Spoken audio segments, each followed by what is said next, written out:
오늘 사사기 하나님께로 더 가까이라는 제목으로 10번째 시간을 같이 갖습니다. 오늘 기드온, 사사 기드온에 대해서 같이 우리 묵상하고 은혜 받을 텐데 앞으로 3주 동안 기드온에 대한 말씀을 나눠서 같이 묵상하려고 합니다. 전쟁을 통해서 의외로 예상치 못했던 일들이 발생하곤 합니다. 왜냐하면 결핍이 있게 되기 때문이죠. 필요한 게 없으면, 재료가 없으면 뭘 해도 이렇게 만들어내곤 하게 되니까요. 그래서 여러분 판타 아시죠? 판타. 이게 사실 처음에 생겼던 게 콜라를 먹고 싶은데 콜라를 만들 수 있는 재료들이 공급되지 않았대요. 그러니까 전시 중이니까. 그래서 대충 오렌지 맛 나는 무언가를 만들다 보니까 판타가 만들어졌대요. 콜라를 만들려다가. 그러니까 여러 가지 이런 일들이 의외로 있게 되잖아요. 근데 한 번은 신문을 보다 보니까 이런 기사가 딱 마음에 와서 이렇게 눈에 띄었습니다. 이라크랑 미군이랑 전쟁을 하는데 이라크 군대 이렇게 싸우다 보니까 이제 무찌르고 이렇게 미군들이 그곳을 점령을 했어요. 그리고 이제 모래더미 가운데에서 차를 한 대 발견한 겁니다. 그런데 그 차가 이제 후세인이라는 그 후세인의 아들의 차였던 거예요. 그 작전을 성공하고 그 차를 이렇게 잡았는데 이 차는 어디다 쓰냐? 그래서 폭파 실험용으로 그 차를 이제 터트린 거예요. 우리 폭탄이 얼마나 잘 되나? 사막에 이렇게 찝차 같은 게 한 대가 있으니까 잘 됐네. 그래서 새로운 폭발 실험 빵한 겁니다. 그래서 폭발 시험하기 전에 그 앞에서 다들 이렇게 웃으면서 사진을 찍은 거예요, 미군들이. 근데 이제 그 사진이 돌아다니면서 자동차를 잘 보시고 그리고 관심 있는 사람들이 다 깜짝 놀란 거예요. 깜짝 놀란 거예요. 그게 뭐였냐? 이 미군들이 보기에는 그냥 먼지도 있고 사막에서 타고 다니고 그런 SUV 같은 거니까 이게 뭐겠어? 그리고 터뜨렸는데 람보르기니였어요. 람보르기니에서 300대 한정으로 나온 SUV였는데 같은 해에 미국 뉴욕에서 5억 1천만 원에 팔린 5억 1천만 원에 팔린 그 SUV를 사막에서 보고 그냥 터뜨려 버린 거예요. 이게 뭐야? 그러고 그냥 꽝 눌러버린 거죠. 사람들이 보는 그런 가치와 그리고 그것이 원래 갖고 있는 가치들이 참 많이 달라요. 그리고 우리가 보고 있는 가치와 사람들이 보는 가치도 다르고요. 우리 자신이 우리 자신에 대해서 생각하는 가치와 하나님께서 우리를 보고 계시는 가치가 다르다. 여기에서부터 우리 오늘 이 기드온의 말씀을 붙잡고 나아갈 수 있으면 좋겠습니다. 이 가치들이 다르다는 것을 우리가 자녀들을 봐도 쉽게 알 수 있습니다. 여러분들 만약에 지금 여러분들에게 누군가가 먹을 거, 입을 거, 쓸 거, 써야 될 거, 돈 같은 거 다 책임져 주고 만약에 1년이라는 시간을 준다면 이거 진짜 엄청 고맙지 않겠습니까? 뭐라도 해볼 수 있지 않겠습니까? 다 책임져 주고 자매들 같은 경우는 빨래도 다 해주고 애들도 다 키워주고 재정도 걱정하지 않고 우리 형제분들에게는 직장 생활 안 하더라도 1년 동안 공부를 할 수 있든지 하든지 이런 시간이 주어진다면 와 진짜 땡큐 아니겠습니까? 그걸 만약에 돈으로 산다면 꽤 많은 돈을 주고라도 사고 싶을 것 같아요. 근데 이미 그렇게 할 수가 없죠. 이미 이제 남편이기도 하고 아버지이기도 하고 아들이기도 하고 직장에서나 모든 일들에서 해야 될 일들이 이미 다 정해져 있잖아요. 그런 날은 아마 없을 거예요. 이제 그런 눈으로 이제 우리 아이들을 이렇게 보면 1년이 아니라 저 어렸을 때 자기가 원하기만 하면 뭐든지 시작할 수 있고 뭐든지 열매가 되는데 그러면 이제 그 눈으로 보면 아이들이 그냥 계속 하고 있는 이런 모바일 게임이나 이런 거 보면 진짜 마음이 억장이 무너지는 거죠. 요즘 모바일 게임 중에서 방치형 게임이라는 거 혹시 여러분 아세요? 핸드폰을 계속 열어놓는 거예요. TV를 계속 켜놔요. 그러면 자기들이 그 컴퓨터 게임이 계속 지들끼리 싸워요. 점수를 계속 올려요. 그래서 등급이 올라가거나 이런 게 되는 거예요. 그래서 핸드폰을 이렇게 하는 거예요. 심지어 그래서 어떤 사람들은 핸드폰 2개 갖고 다니면서 2개를 계속 켜놓고 그거 돌리면서 와요. 사우나실에도 그걸 들고 들어간다고 하더라고요. 그걸 끄면 안 되니까. 근데 우리 청소년 아이들이 그렇게 보내거든요. 그걸 부모로서 이렇게 보고 나면 진짜 억장이 무너지죠. 저 핸드폰 저 게임 저거 뭐라고, 저거 점수 올라간다고 저거 어떻게 된다고 저거를 저렇게 그냥 밤을 새워가며 일어나서 그거 확인하고 이렇게 하냐.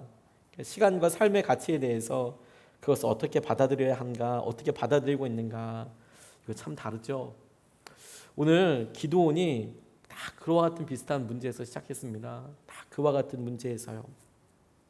기드온이 오늘 본문 말씀을 통하여서 우리에게 기드온의 삶의 모습을 통해서 도전하게 하시는 첫 번째가 뭐냐면, 그가 자신이 알고 있는, 자신이 할 수 있다고 생각하는 자신의 영역과 하나님께서 그를 불러주시고 하나님께서 그에게 기대하고 계시는 수준과 역량이 달랐어요. 오늘 11절 말씀을 보면 이렇게 나와 있습니다. 주님의 천사가 아비에셀 사람 요아스의 땅 오브라에 있는 상수리 나무 아래에 와서 앉았다. 그때에 요아스의 아들 기드온은 미드안 사람들에게 들키지 않으려고 포도주 틀에서 몰래 밀 이삭을 타작하고 있었다. 이렇게 이야기하고 있습니다. 아마도 기드온의 집에는 밀도 있었을 것 같아요. 밀밭이 있으니까 밀 이삭을 타작하고 있었죠. 그리고 포도주를 하는 틀이 있는 걸 봐서 포도나무도 있는 꽤 괜찮은 농사를 하고 있었던 집안이라고 여겨집니다. 그래서 그와 관계된 사람들이 이 정도 농사라는 정도면 전혀 없지 않았을 거라고 추측할 수도 있어요. 그런데 그가 지금 하고 있는 일이 뭐냐면, 미디안 사람들이 쳐들어와서 그들이 밀 농사라면 밀 농사를 호로록 가져가고, 또 포도 뭘 하면 또 그걸 호로록 가져가고, 그러니까 아예 그냥 그 술틀 짜는 그 포도주 타는 틀에서 거기서 이제 밀 이삭을 추수한다는 게 뭐냐면, 사람들에게 걸리지 않고 자기가 거뒀던 것을 자기의 소유로 하기 위한 일종의 어떤 트릭 같은 걸 하고 있었던 거예요. 사람들이 쳐들어온다, 그 사람들과 싸운다 이렇게 생각하지 않고, 뺏기지 않도록 내 것을 지킨다 이런 것이 아니라, 걸리지만 않았으면 좋겠다, 이걸 그냥 빼앗기지만 않았으면 좋겠다. 이게 지금 기드온이 자기 스스로 하고 있는 여러 정체성이었어요. 생각이었어요. 싸울 수는 없고, 내가 그냥 요거 그냥 이렇게 부쳐 먹은 대로 요거 다 내 것으로 만들기 위해서 내가 열심히 하면 좋겠다, 이 정도 하면 좋겠다, 이렇게 생각을 한 거죠. 그런데 그에게 하나님께서 천사를 보내서 하시는 말씀은 전혀 다른 삶을, 전혀 다른 기준을 이야기하세요. 12절 말씀을 보면, 주님의 천사가 그에게 나타나서 힘센 장사야, 주님께서 너와 함께 계신다, 이렇게 말씀하고 계세요. 그러니까 하나님께서는 지금 기드온을 어떻게 보고 계시냐면, 너는 힘센 장사다. 개정판 성경에는 큰 용사여 여호와께서 너와 함께 계시도다, 이렇게 나와 있어요. 큰 용사다. 넌 힘센 장사다. 이 힘이라는 것이 나타나는 것이 뭐냐면, 너는 다른 사람들보다 싸움에 능하고, 싸울 수도 있고, 또 그것을 통해서 하나님께서 하시는 은혜들을 네가 통로로 쓰임 받을 수 있다, 뭐 이런 통로가 고백이 되는 것일 텐데, 그가 그렇게 생각하는 것과 자기 자신이 생각하는 게 지금 너무 많이 다른 거죠. 난 아무것도 못해. 그런데 하나님은 너는 힘센 장사야. 이 생각의 차이, 관점의 차이를 아십니까? 아시겠어요? 근데 우리도 사실 이런 변화들을 단기간씩 다 겪어본 적이 있습니다. 단기간이든 장기간이든. 지금 우리의 믿음의 상태를 점검해봐도 우리의 믿음의 상태가 그렇다라는 것인데, 잘 깨닫지 못하면 우리가 단기적으로 경험하는 여러 일들이 있어요. 예를 들면 이런 겁니다. 자매들이 생각이 변화될 때가 있어요. 산후 우울증이라고 이야기하죠. 아이를 낳고 났을 때 커리어 우먼으로 활동하다가 집에 가만히 있다 보면 갑작스러운 여러 어려움들을 겪게 되죠. 대표적으로 이런 증상들이 있답니다. 계속적인 피로를 호소하고, 무기력하고, 또 모든 일에 관심도 없고, 의욕도 상실하고, 또 이 산후 우울증 때문에 2주 이상 계속 지속되면서 기분 변화가 심하고, 매사에 쉽게 짜증이 나고, 잠도 잘 자지 못하고, 혹은 지나치게 잠을 자고, 잠을 아예 못 자던가 잠을 엄청 자버리던가, 기억이나 집중력 및 논리적인 사고의 어려움이 보이고, 주위에서 자신을 돋보지 않는 것에 대해서, 내가 돋보이지 않는 것에 대해서 엄청 불평하고, 식욕도 별로 없고, 사소한 일에도 울적해지거나 슬퍼하고, 이런 일들이 평소 때 일어나는 것이 아니라 아이를 낳고 나서 아이와 함께하는 시간에 자매들에게 그냥 스쳐가듯이 들 수도 있고, 그걸 또 정면에서 이기기 위해서 싸워야 하는 경우도 있고, 그런 일들이 있다는 거예요. 근데 그럴 때 변화되는 시선, 자기에 대한 시선의 변화가 뭐냐면, 내가 아이 낳기 전에는, 혹은 내가 이렇게 전에 결혼하기 전에는 내가 그래도 제대로 된 삶을 살고 있었는데, 근데 지금은 내가 왜 이것밖에 할 수 없는 거야. 그리고 그 일이 또 처음에 하니까 다 서투르잖아요. 둘째, 셋째 키울 때는 조금 난데, 첫째 때는 이거 물을 어떻게 하는 게 좋은지 여러 번 확인도 했는데도 처음에는 묻게 되기도 하고 아이가 열이 난다거나 그러면 정말 신경이 많이 쓰이기도 하고 염려도 되잖아요. 그런 것 때문에 나는 좋은 엄마가 아니야, 이런 생각이 들어서 자기의 가치에 대해서 평소 때 자기가 할 수 있는 여러 일들이 아닌 나는 이거 다 못하는 거구나, 나는 이거 잘 못해, 바깥에서 열심히 활동하던 자매들이 그 시부모님과의 관계도 보면 나 관계를 잘 못하네, 나는 능력이 없네. 김양재 목사님, 우리들 교회 담임하는 그 목사님께서 설교 시간에 한번 이런 이야기를 하시더라고요. 이분이 결혼하기 전에는 서울대에서 이렇게 피아노 전공하셨잖아요. 그래서 피아노로 대학원까지 나오셨답니다. 그러면 피아노 이렇게 막 치면서 정말 열심히 준비해서 그 대학원 들어가기도 힘들잖아요. 서울대 가기도 참 힘들고요. 피아노로 들어가서 하셨다니까. 그런데 딱 이제 의사 남편을 만나서 결혼을 했는데 시부모님이, 특별히 시어머님이 청소에 엄청 깔끔하시더라는 거예요. 그래서 걸레 종류를 5개를 쓰신다고. 제가 걸레 종류 5개를 다 못 알았어요. 아무튼 기름 걸레, 마른 걸레, 뭐 물걸레에서 막 이렇게 하는 거예요. 그래서 이제 물걸레를 짤 때는 반드시 쫙 짜야 된대요. 쫙. 그래서 이렇게 뭐 이렇게 짜지 않습니까? 뭐 이렇게 짜는지 이렇게 짜는지 뭐 이렇게 짜지 않겠습니까? 그런데 너는 왜 이렇게 힘이 없냐? 팔에 힘 좀 줘라. 팔에 힘을 빡 주고 쫙 짜내라. 그런데 이 김영재 목사님이 그런 얘기 하더라고요. 세상에 자기가 돈을 얼마나 많이 들여서 이 팔에 힘 빼려고, 이거 피아노 칠 때 팔에 힘 빼야 되거든요.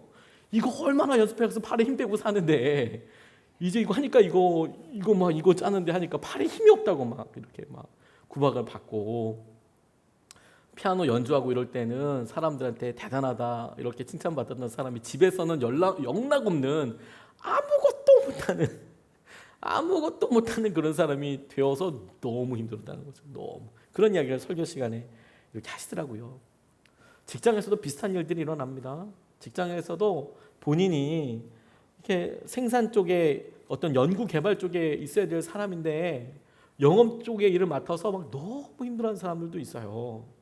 그러니까 자기는 앉아서 뭐 이거 좀 해라, 연구해서 이거 좀 만들어내라 그러면 불평 없이 그거 할 수 있고 노력할 수 있고, 또 어떤 사람은 행정적인 일 이거 좀 해라 그러면 뭐 그 맡은 일에 대해서 꼼꼼하게 할 자신이 있는데, 그런 일이 아니라 너 나가서 이거 물건 팔아 와라, 어디 가가지고 만나가지고 와라 그러면 이제 막 속도 소화도 안 되고 힘들고 어려워지는 거죠. 그래서 한 달에 한 번씩 얼마나 했나 이 성과 가지고 비교를 하면 또 마음이 무너지는 거예요. 자기가 잘하는 걸로 자기를 판단받는 게 아니라 자기가 못하는 걸로 자기를 판단받으니까요.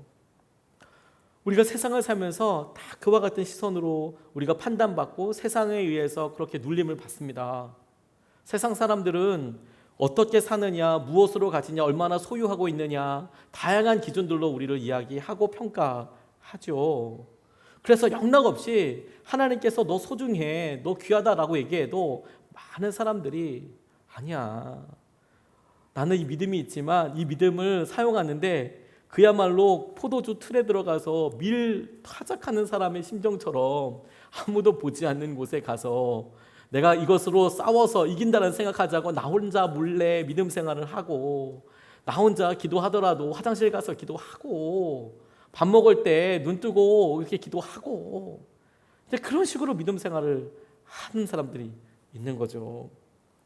근데 여러분, 사실 이렇게 주님께서 말씀하시면서 하나님의 관점으로 이야기하실 때에 하나님 말씀대로 살려고 할 때 힘든 것은 너무도 당연하다는 생각을 했어요. 그리고요, 우리가 할 일이 다른 사람들을 상대하는 것에 집중한다면 외적인 일들이 대부분이지만, 그렇죠?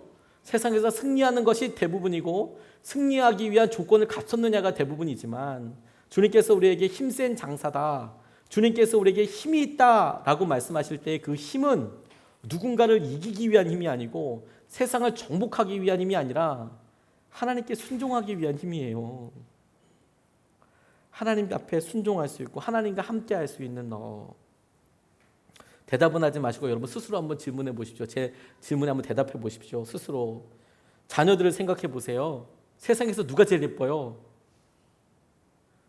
세상에서 누가 제일 예쁜가요? 여러분 손주 생각해 보세요.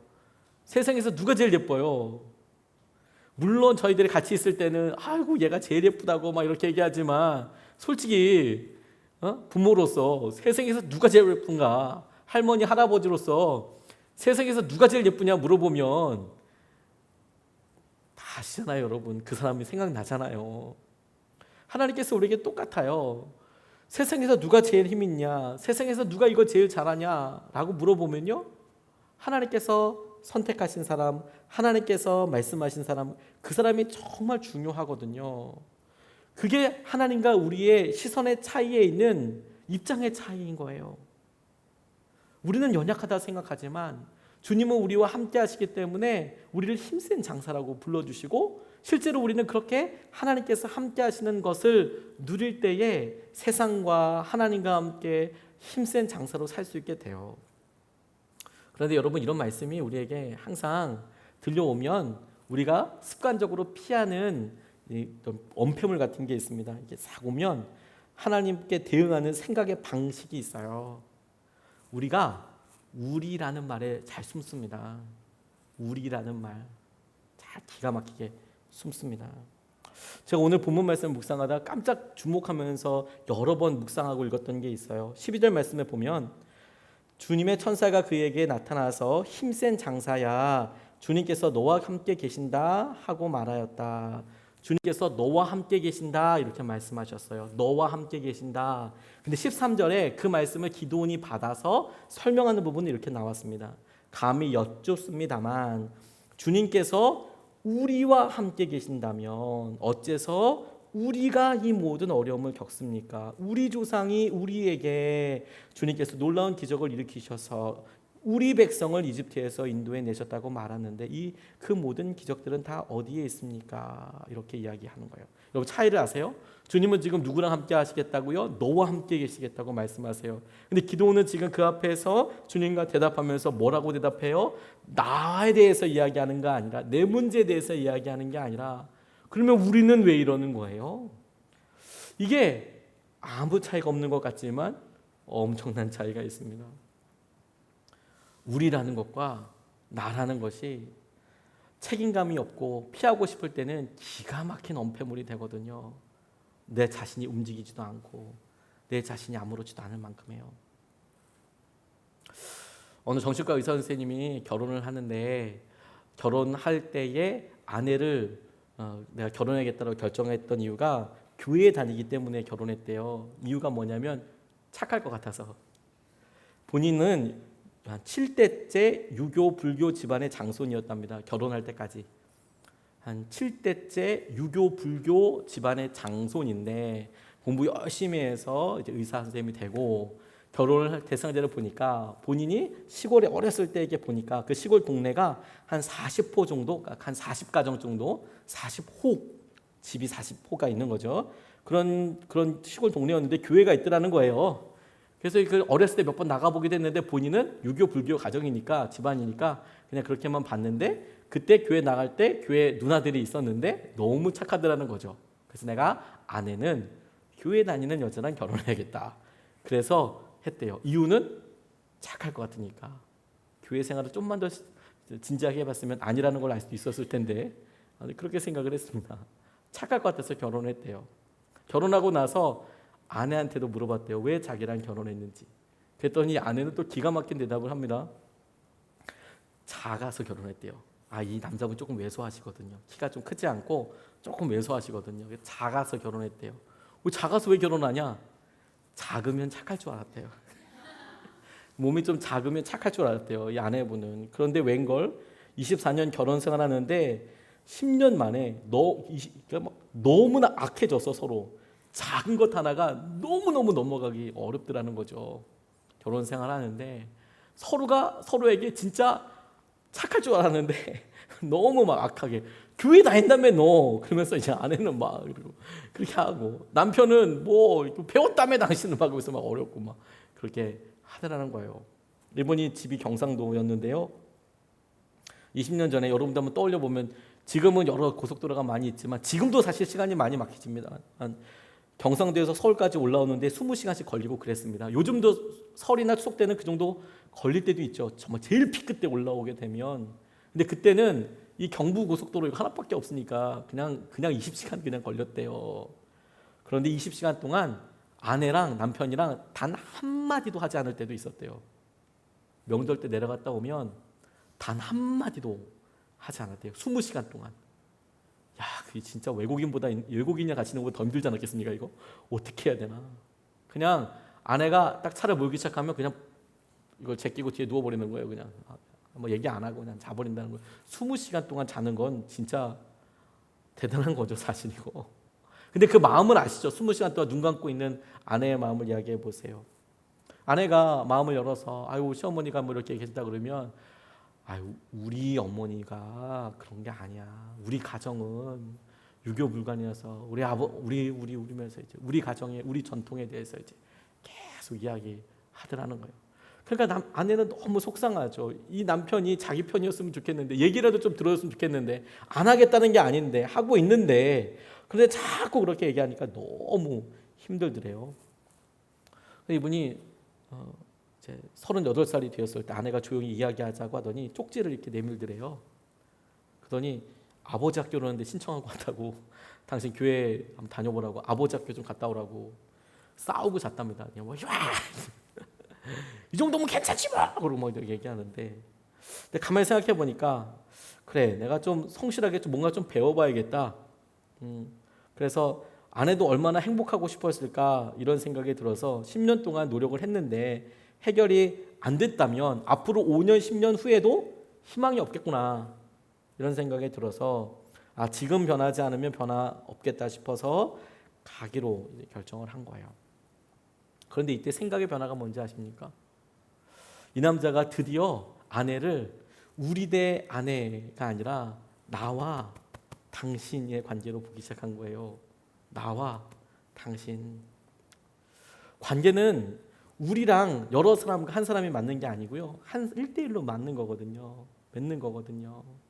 지금 하나님께서 내가 너와 함께 있다라고 이야기할 때 이것은 하나님과 우리와의 1대1의 관계예요.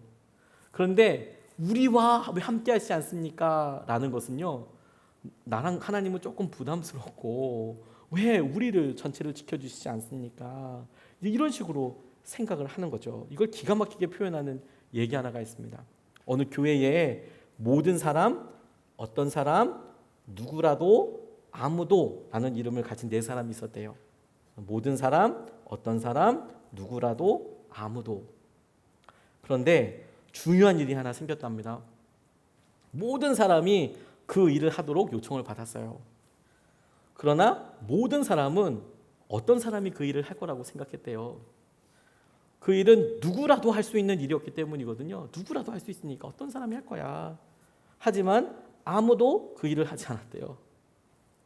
그래서 어떤 사람은 화가 났대요. 왜 아무도 하지 않냐?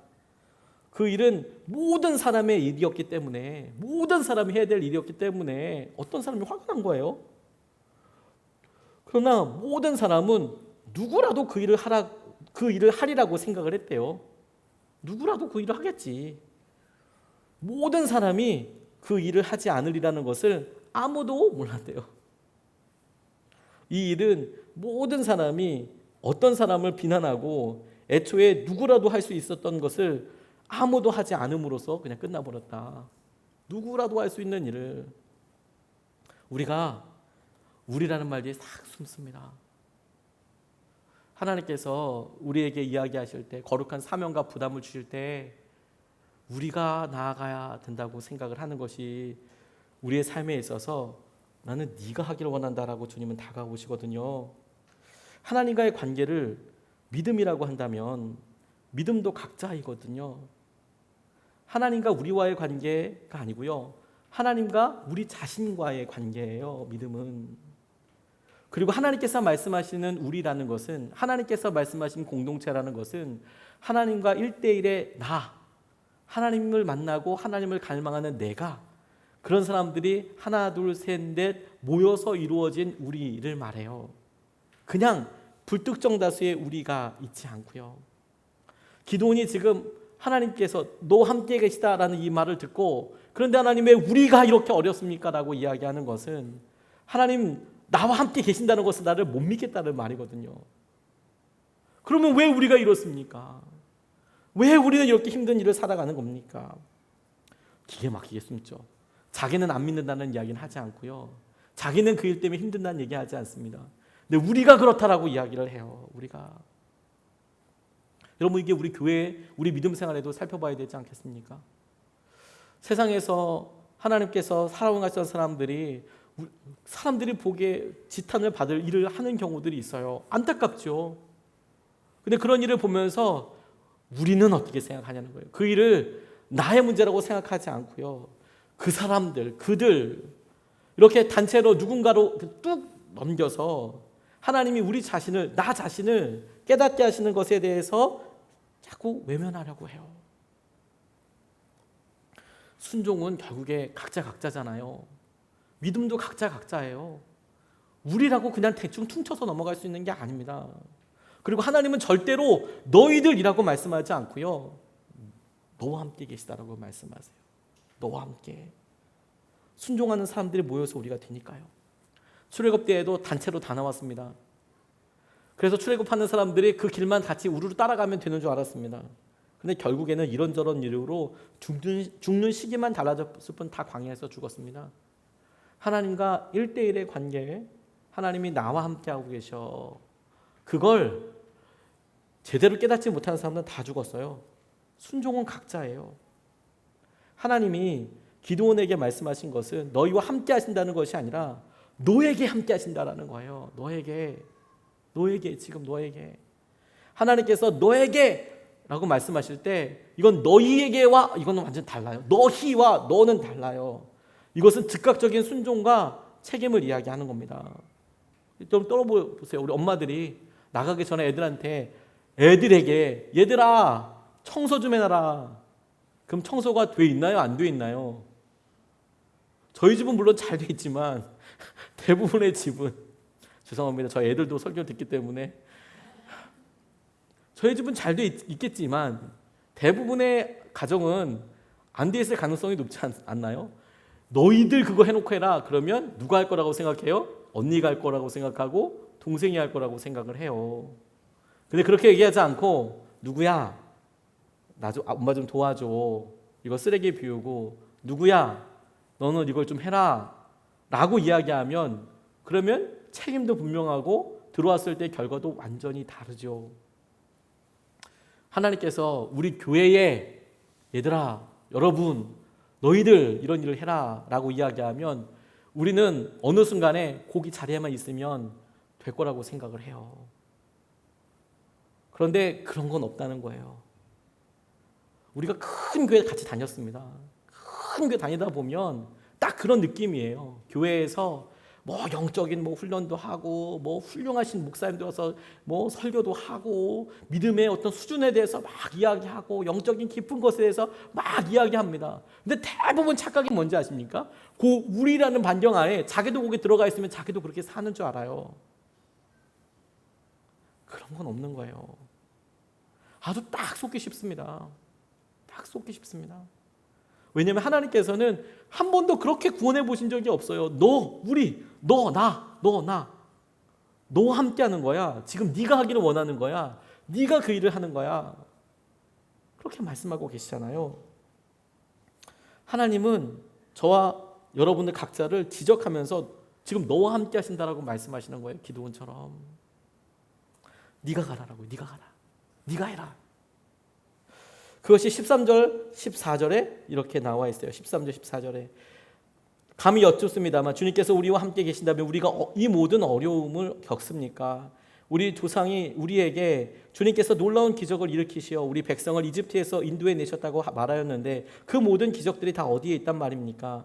지금은 주님께서 우리를 버르시기까지 하셔서 우리가 미디안 사람의 손 아기에 넘어가고 말았습니다. 이렇게 말한 이후에 14절 말씀에 그러자 주님께서 그를 바라보시며 말씀하셨다. 잘 보세요. 주님이 어떻게 말씀하시는지. 너에게 있는 그 힘을 가지고, 그 힘이 뭐예요? 사람들 앞에서 숨어가지고 타작하는 정도의 수준이에요. 자기가 보기에는 아무 힘이 없다고 생각하는 거죠. 나는 미디안과 싸울 힘이 없다고 생각하고 있어요. 그런데 하나님은 뭐라고 이야기하세요?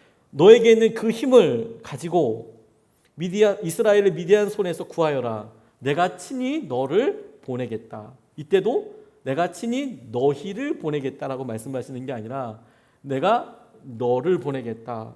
그리고 그 힘도 뭐요? 너에게 있는 그 힘을 가지고 하라고 말씀하세요. 16절 말씀에는 이렇게 나와 있습니다. 주님께서는 내가 반드시 너와 함께 있을 것이니, 너와 함께 있을 것이니 내가 미디안 사람들을 마치 한 사람 쳐부수듯 쳐부술 것이다 하고 말씀하셨다. 이 말씀을 할 때는 그래 같이 싸울 사람 모여라 이렇게 이야기하기 전이었어요. 하나님께서 기드온에게 감동하셔서 말씀 주실 때예요. 그러니까 싸움을 하기 위해서 많은 사람을 붙여주시겠다. 내가 너한테 전쟁할 수 있는 만한 군대를 보내주고 물자를 보내주고 그렇게 할 수 있는 연합군을 보내주고 이런 약속이 우리 생각에는 전쟁을 할 때 훨씬 더 필요 있는 소용 있는 그런 약속 아니겠습니까? 군대가 100만 명쯤 올 거야. 믿을 만한 용사들이 올 거야. 그러면 좀 자유롭겠죠. 근데 주님은 뭐라고 얘기하냐면 너와 함께 있을 거야. 그럼 요걸 그냥 숫자로만 세면 기드온과 하나님 둘.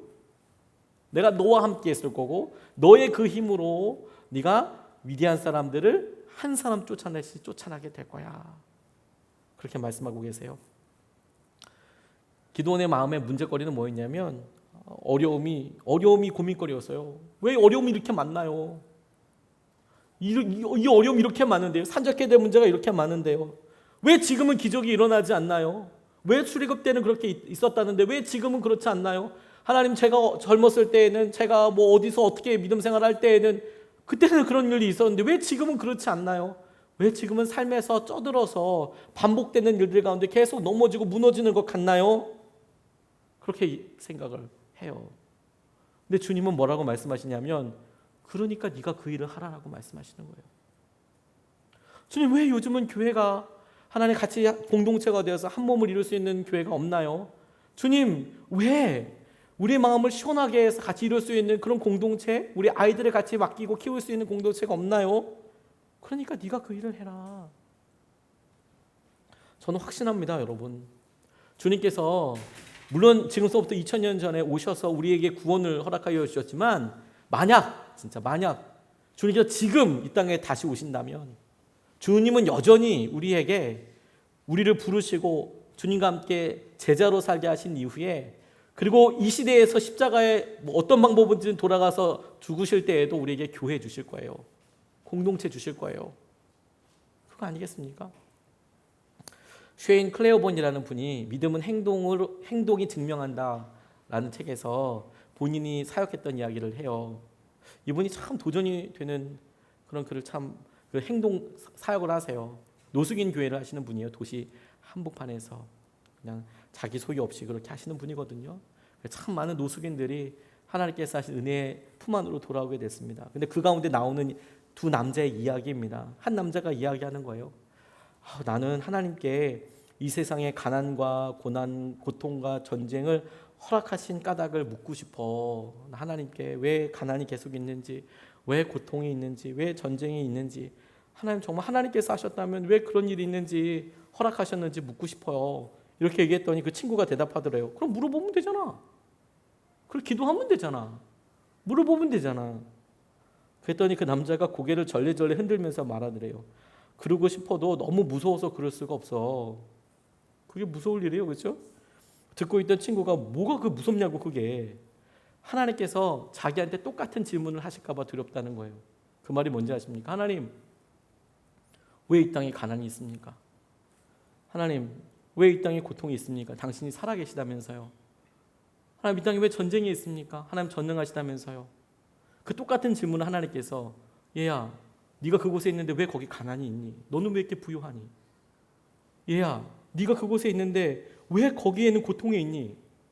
네가 그 사람 옆에 있는데도 왜 고통은 있는 거니? 얘야, 왜 그곳에 전쟁이 있니? 네가 그곳에 있는데 왜 갈등이 풀어지지 않는 것이니? 똑같은 질문을 하나님께서 자기에게 물어보실까 봐 너무너무 겁나서 자기는 그런 말 할 수 없다라고 그런 글을 써놓았더라고요. 주님 우리에게 말씀하실 때 우리는 늘 나 아닌 누군가가 그 일을 해줄 거라고 생각을 해요. 지금 아니어도 언젠가는 할 수 있을 거라고 생각을 합니다. 지금 내 모습이 아닌 미래의 내 모습? 또 다른 나라고 생각해야 될까요? 그런 사람들이 해줄 거라고 생각을 해요. 아니요. 주님은 기도원에게 찾아오셔서 그 일을 해야 될 사람이 너야. 너. 네가 하는 거야. 우리가 아니라 네가 하는 거야. 네가. 그게 제게 참 큰 도전이 되고 굉장히 중요한 질문이 되었습니다. 저희 교회가 이제 3년 차를 맞고 있잖아요. 하나님께서 우리에게 나아가야 될 방향을 정말 계속 질문하신다고 생각하게 됐어요. 저 요즘 그런 질문 참 많이 합니다. 우리 교회가 예수님 뜻대로 잘 세워지고 있는 건가? 예수님께서 주신 고민을 갖고 있는 건가? 아이들 교육을 위해서 아이들한테 정말 신앙교육을 너무너무 하고 싶어요. 저희 아이들도 있지만 아이들에게 믿음의 다음 세대에게 제 속마음입니다. 실제로 그렇지는 않습니다만 정말 때려서라도 가르치고 싶어요. 정말 잡아놓고 앞에서 울어서라도 애들을 좀 돌이키고 싶어요. 어떻게 우리 아이들 좀 이렇게 주님 말씀대로 좀 키워볼 수 있나? 핸드폰 진짜 다 어떻게 저걸 좀 주님 말씀 성경책을 좀 바꿔볼 수 있나? 예배에 대해서 생각할 때에도 하나님 힘든 사람 많다는데 하나님 앞에 와서 어떻게 예배할 수 있나? 하나님을 어떻게 경험할 수 있을까? 하나님 예배 가운데 이렇게 숨어 있어도 집에서는 막 가정이 부부가 난리가 나고 뭐 사내 못 사내 난리가 나고 힘들고 재정적으로 뭐 난리가 나고 그러는데 어떻게 그걸 좀 자기 입으로 믿음으로 고백해보고 서로 기도하고 결단할 수 있나? 속회가 어떻게 좀 되보나? 어떻게 좀 조금 닫혀져 있고 안정적인 모임 안에서 어떻게 그런 일을 실제로 좀 나누고 정말 이겨보나? 그걸 어떻게 좀 이겨보나? 그걸 가만히 놔두지 않고 어떻게 좀 진짜 이겨보나? 사람들이 정말로 변하는 걸 어떻게 이야기하나? 가정이 어떻게 살아날 수 있나? 제 안에 그런 고민들이 계속 있거든요. 그런데 이미 3년밖에 안 됐는데요. 3년도 채 안 됐는데 뭐 이런 이유들이 너무 많은 거예요. 뭐 이렇게 하고 사람이 있어야 되고 뭐 이런 게 너무 많은 거예요. 해결되지 않을 것 같을 때 주님은 우리에게 이렇게 오셔서 그런 해결되지 않을 것 같은 상황 때문이 아니고 너야 너 네가 시작 안 해서 그런 거야. 저에게 오늘 참 기가 막힌 목회 선배님이 찾아오셨어요. 교제하면서 참 마음이 많이 아팠습니다. 저희 같은 지방에서 목회하시는 분인데 이분이 외국인들을 위한 목회를 하세요. 함께 이야기를 나누다 보니까 뭐 외적인 조건 가지고 참 훌륭하다 아니다 이렇게 얘기할 수는 없지만 그래도 외적으로 참 대단하시더라고요.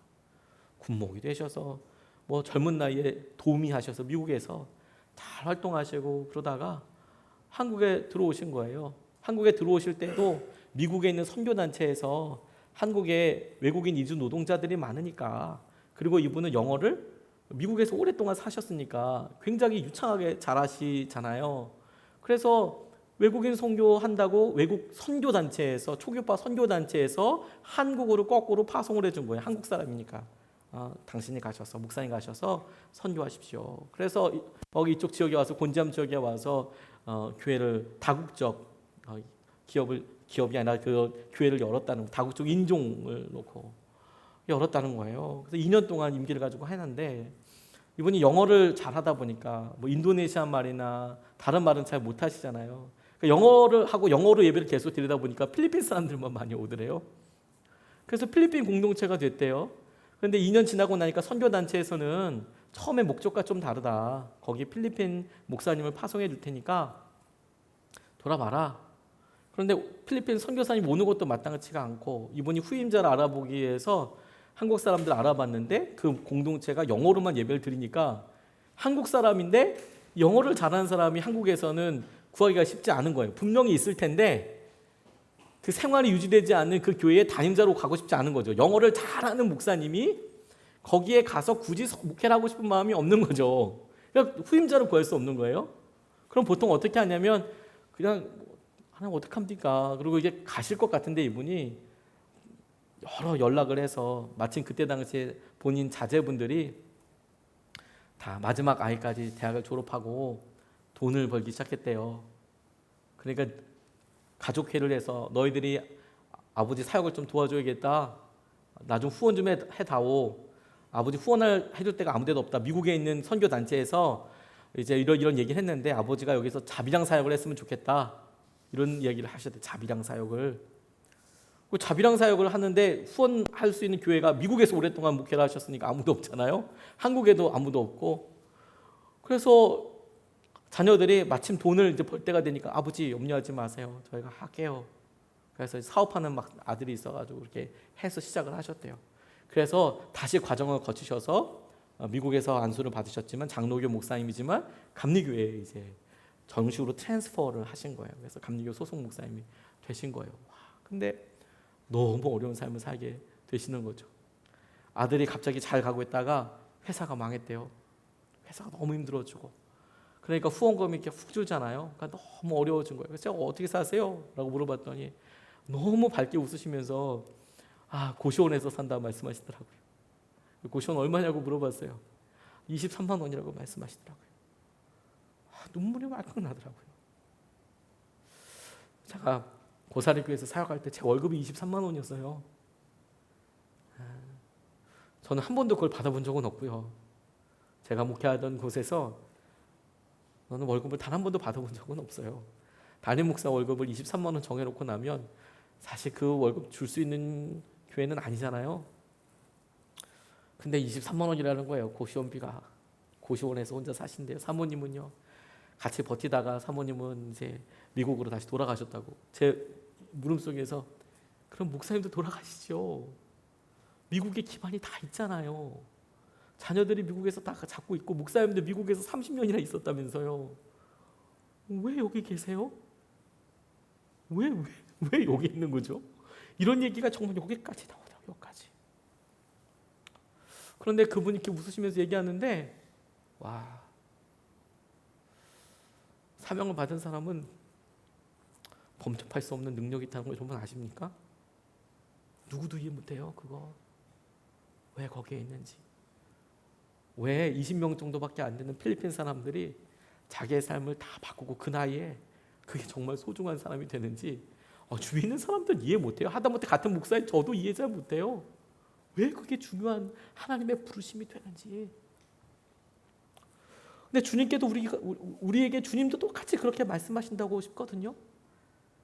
네가 해라. 그건 너의 것이다. 너의 십자가다. 그게 너의 십자가다. 주님이 만약에 하나님 나라에서 우리가 만났을 때 질문하신다면 너 어느 교회 다녔냐고 물어보지는 않으실 것 같아요. 너 얼마나 큰 교회 다녔고 그 교회는 몇 명 모이래? 이렇게 묻지 않으실 것 같아요. 이런 질문을 해보실 수 있을 것 같아요. 너 교회는 세워봤냐? 너를 통해서 교회가 서더냐? 주님께서 말씀하신 대로 교회는 정말 그런 것이더냐? 너를 통해서 몇 명의 사람들이 살더냐? 살았느냐? 넌 얼마나 사랑했느냐? 넌 얼마나 평안하게 숨어 있었느냐? 이런 거 물어보지 않고 넌 얼마나 힘들지만 그 일에 순종했느냐? 그거 물어보시고 그거에 대해서 이야기하실 거라고 생각이 들었어요. 호피 인디언 부족을 선교하셨던 이상영 목사님이라는 분이 이분이 거기서 사역을 하다 보니까 인디언들이 쭈까꾸꾸라는 이름을 불러주셨대요. 비를 몰고 오는 사람들이래요. 이란 뜻이랍니다. 지능 묻은 발, 쭈까꾸꾸라고 이름을 불러주더래요. 열심히 사역하니까. 근데 이분이 미국에서 사역하세요. 웬 미국에 싶지만 미국의 인디언들이 미국 사람들한테 탄압을 많이 받았거든요. 그래서 미국 사람들이 전도가 안 되고 선교가 안 돼요. 그러니까 같은 피부 색깔인 동양 사람들이 가서 선교를 하면 오히려 그 인디언 사람들의 마음을 연대요. 그래서 이분이 어떻게 하다 보니까 거기 선교에 들어갔어요. 백인이 들어가면 쫓아내고 막 이럴 텐데 한국 사람이 유색인종이 들어가서 하니까 많이 친해지시고 막 그렇게 한 거예요. 근데 그렇게 하다가 거기가 미국에 있으니까 애틀란타 주에 이렇게 있답니다. 애리조나 주에 있대요. 애리조나 주에 이렇게 있는데 그러니까 단기 선교를 사람들이 글로 오는 거예요. 미국 안에 있지만 단기 선교로 와서 뭐 행사도 하고 뭐 성경학교 이런 것도 하지 않겠습니까? 영어로 다 그렇게 하지 않겠습니까? 그런데 이렇게 하면 이분이 이제 한국 스타일로 목회를 하시는 거예요. 한국에서 목회하시다가 이제 미국에 가셨으니까 그러니까 미국 사람들이 보기엔 합리적이지 않은 거예요. 이걸 왜 이렇게 하냐? 막 이렇게 이야기하면서 돌아가고 나서 그 합리적인 이유와 합리적인 솔루션에 대해서 뭐 A4로 몇 장씩 써서 보내준대요. 목사님 그렇게 목회하면 안 된다고. 목사님 이건 이렇게 해야 되고 조직은 이렇게 짜야 되고 이건 이렇게 해야 된다고 막 이렇게 빼곡하게 보내준대요. 읽으면 상처가 너무너무 많이 된대요. 왜냐하면 다 사실이니까. 그 안에 있는 분석도 사실일 거고 그런 면이 분명히 있을 거고 그런 분에게 자기가 어떻다 저렇다 이야기할 수는 없을 테니까 그분이 여기서 체험했던 거 보았던 것에 뭐 그런 연약함이 분명히 있을 테니까 그래 고치면 좋겠지. 근데 안 되는 걸 어떻게 해? 너무 힘들더래요. 자기가 이거 그만둬야 되나 이런 생각이 정말 많이 들더랍니다. 그런데 기도하는데 하나님께서 말씀하시더래요. 그래도 네가 대안이다. 걔네들이 아무리 뭐 여기가 뭐 어떻고 뭐 무슨 스타일로 해야 되고 뭐 그래도 걔네들 절대 여기 안 온다. 네가 대안이다. 네가 뭐 이건 어떻게 된다고. 네가 대안이다. 네가 여기서 남아 있고 여기서 사역하고 여기서 하고 있는 이상혁 네가 대안이다. 네가 대안이다. 그래서 너무너무 기쁘고 감사하더라는 거죠. 여러분 우리에게 하나님께서 참 주신 사명들이 있어요. 우리가 언제까지 이거 싹 무시하고 살까요? 그냥 우리라는 거 보고 나 아니면 누군가. 나는 아니어도 괜찮지. 누군가가 할 거야. 누구라도 하겠지. 왜? 이건 누구라도 할 수 있으니까. 하지만 어느 사람은 정말 화가 나겠죠. 힘들겠죠.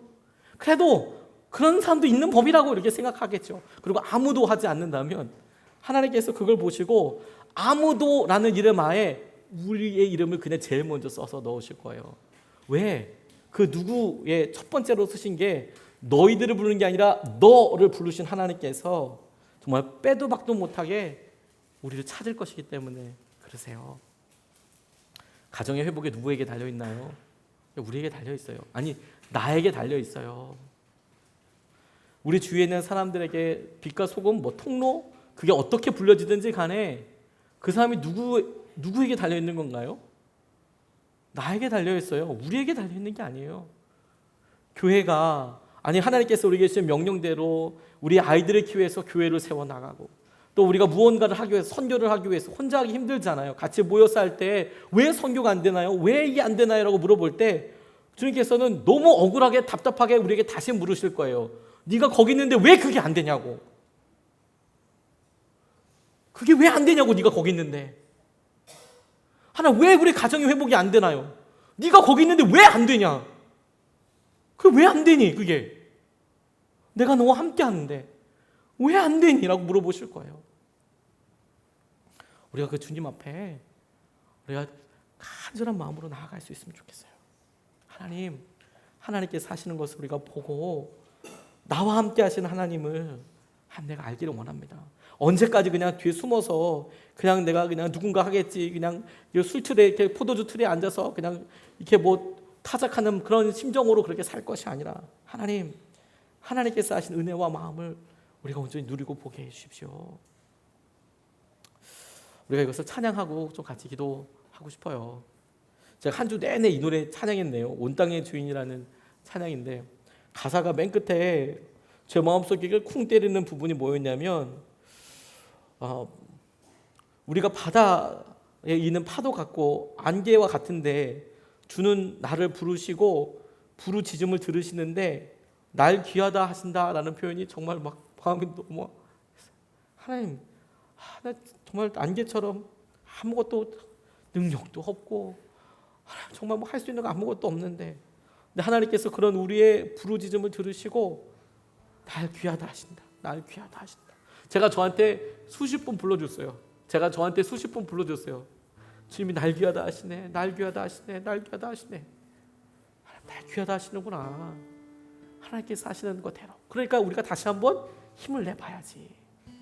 내가 지금 술줄에서 타작하고 있는 그런 모습이어도 하나님은 나를 그렇게 보시지 않고 힘센 용사라고 이야기하시니 그러니 내가 한번 이것을 살아봐야지. 찬양하고 같이 기도하겠습니다.